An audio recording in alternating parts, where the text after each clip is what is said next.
Righto, another quick one, continuing with solving simultaneous equations by elimination. So I've left the notes that I made there previously.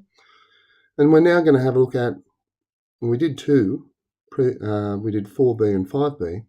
Now I want to have a look at 3e.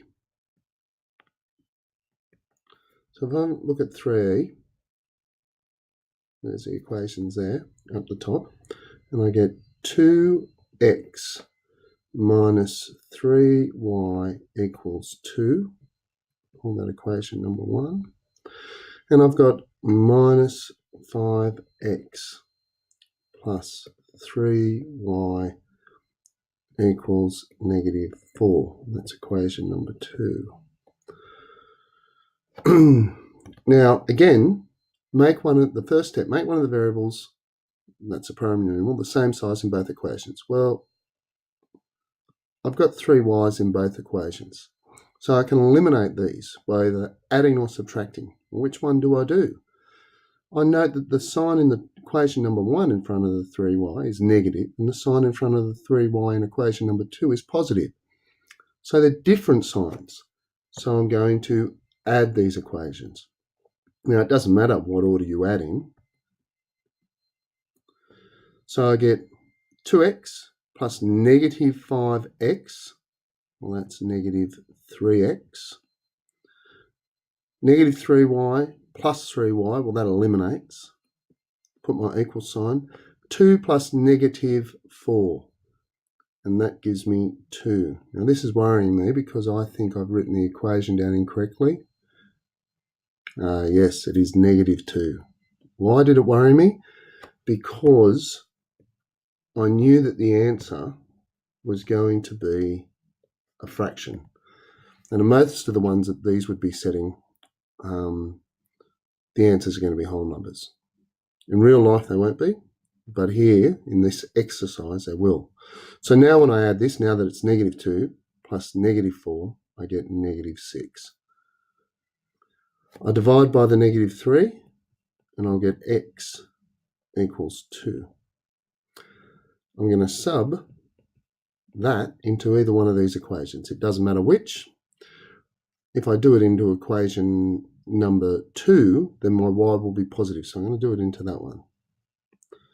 So I'm going to get minus 5, put the 2 in for the x, times 2, plus 3y equals negative 4. That'll give me negative 10 plus 3y equals negative 4. I add the 10 across and I get 3y equals 6. I divide by the 3 and I get y equals 2. So my solution is 2, 2. And because I used equation number 2 to get that, I'm going to check in equation number 1.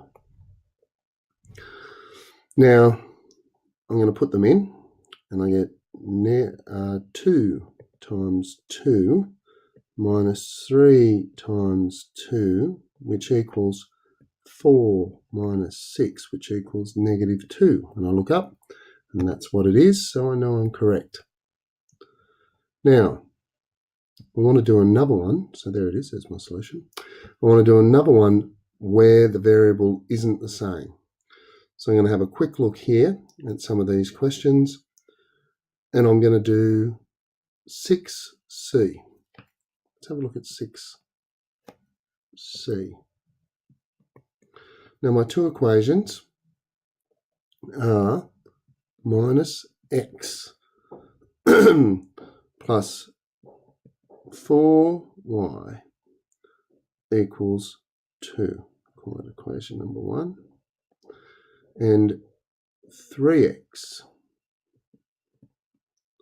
minus 8y equals negative 2. Now this is a good one to choose because I have two options here. I could do equation number 1 by 3, and then my x's would be the same. Or I could do equation number 2 equation number 1 by 2, and then my y's would be the same. It doesn't matter which I do. So I think I'm going to do equation number 1 by 2, only because it's a simpler multiplication. So equation number 1 by 2, that'll give me minus, I'll multiply everything by 2, minus 2x plus 8y equals 4. I'm going to call this equation number 3. So now equation number 3 has both its y values the same size. They're both 8y. And they're a different sign, so I'm going to add them. So equation number 2 plus equation number 3. And what will happen? 3x plus minus 2x. Well, that just leaves me with x. Minus 8y plus 8y, that eliminates. And minus 2 plus 4 gives me 2. So I get my first value, x is 2. I'm going to sub that, and I can sub it into any of the equations. I'm going to sub it into equation number 1. And I'll get minus 2, because I put the 2 in for x, plus 4y equals 2. I'm going to add that 2, so 4y equals 4. I'm going to divide by the 4, I'm going to get y equals 1. So my point is the point 1, putting the y value first there, can't do that. My point is point 2, 1. Now let's check that. Now we have to be careful where we check it. We can't check it in equation number 3 because that comes from equation number 1. We can't check it in equation number 1 because that's where we got it from. So we have to check it in 2, the equation we have not used. So 3 times 2 minus 8 times 1. Well, what does that equal? That equals 6 minus 8, which equals negative 2, which is correct. And so we're done.